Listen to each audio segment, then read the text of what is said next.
Welcome to The Explainer. Today, we're diving into a real chemical whodunit. It's a case that had scientists scratching their heads for decades, all because of one simple molecule that just refused to play by the rules. So let's get into it. All right, meet our molecule of the hour, benzene. At first glance, it looks so simple, right? Just 6 carbon atoms and 6 hydrogen atoms all holding hands in a ring. But that simple look hides a really profound secret. A secret about stability that took the greatest minds in chemistry years to figure out. So what was the big deal? Well, that formula, C6H6, tells a chemist something immediately. It means the molecule is unsaturated.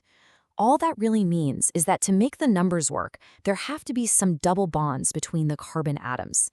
And usually, in organic chemistry, those double bonds are like neon signs flashing, "React here." They're expected to be super reactive. And that is the heart of the mystery. Chemists totally expected benzene to be really reactive, just like any other molecule with double bonds. But it wasn't.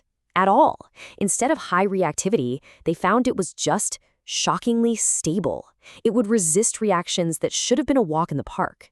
This huge gap between what everyone expected and what actually happened is where our investigation really begins. So, to solve the mystery of why it was so stable, scientists had to become detectives. They started looking closer at all the evidence, treating the molecule's actual physical structure like a series of clues. So here's what they pieced together. First, benzene is perfectly flat, like a tiny little plate. The 6 carbons form a flawless hexagon, and each carbon is holding onto one hydrogen. But here's the kicker, the really weird part. All 6 of the carbon-carbon bonds were exactly the same length. Not quite a single bond, not quite a double bond, but something weirdly in between. This was a massive clue. Now, digging a little deeper into the why, we get to something called sp2 hybridization. It sounds complicated, but think of it this way. Every carbon atom has 4 electrons it can use to make bonds. In benzene, each carbon uses 3 of those electrons to form the strong, flat skeleton of the ring, linking up with its 2 carbon neighbors and 1 hydrogen. But wait, that leaves 1 electron on each of the 6 carbons totally left over.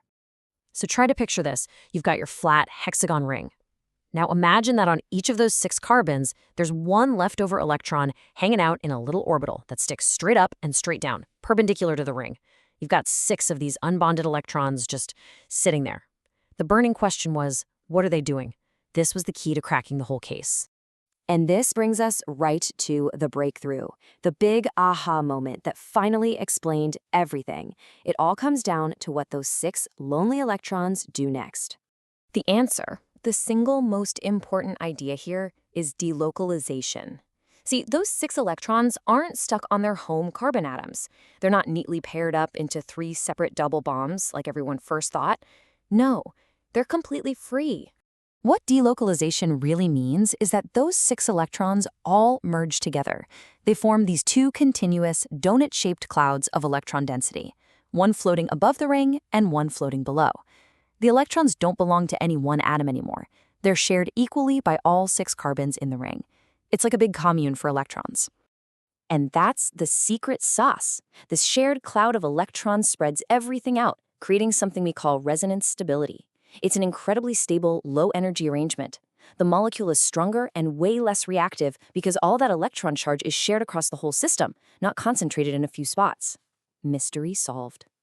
And if you compare it to a normal alkene, it makes perfect sense.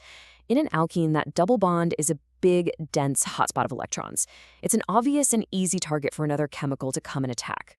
But in benzene, that electron density is smeared out over the entire ring. It's a much less appealing target. It's just not as tempting for an attacking molecule. Okay, so we understand this fortress of stability. But the really amazing part is seeing how this stability dictates everything benzene does. The molecule basically has one prime directive: protect that stable ring no matter what. So that brings up a pretty good question, right? If this delocalized system is so stable and happy the way it is, how in the world do chemists ever get it to react with anything at all? Well, the answer is all about the kind of reaction it's willing to do. A so-called addition reaction, the normal thing for an alkene, would mean breaking that special delocalized system, completely destroying its stability. That takes a huge amount of energy, so the molecule absolutely hates doing it. Instead, benzene much prefers substitution reactions. It just swaps out one of its hydrogens for something new, and the precious, stable ring system stays completely intact. So here's how it goes down.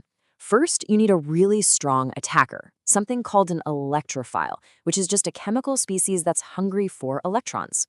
Then, the benzene ring's own electron cloud attacks that electrophile. For a brief moment, this actually does break the stable system. But, and this is the whole point, the molecule immediately fixes itself. It kicks out a hydrogen ion to instantly snap that stable, delocalized ring right back into place, but now with a new group attached. And because this whole process is so reliable and so predictable, it turns benzene from just a scientific curiosity into one of the most powerful and important building blocks in all of modern chemistry. This predictability gives chemists an incredible amount of control. It's like having a molecular toolkit. By picking the right reagents and catalysts, they can reliably stick on a nitro group, a halogen like chlorine, or even whole chains of carbon atoms. It's a bit like a recipe book for making new molecules. And this isn't just stuff that happens in a lab either. These reactions have massive real-world consequences. For instance, adding a nitro group to benzene gives you nitrobenzene, which is a key ingredient needed to make many of the dyes that color our world. But wait, it gets even cooler. Just when you think you've got it all figured out, there's another layer of complexity.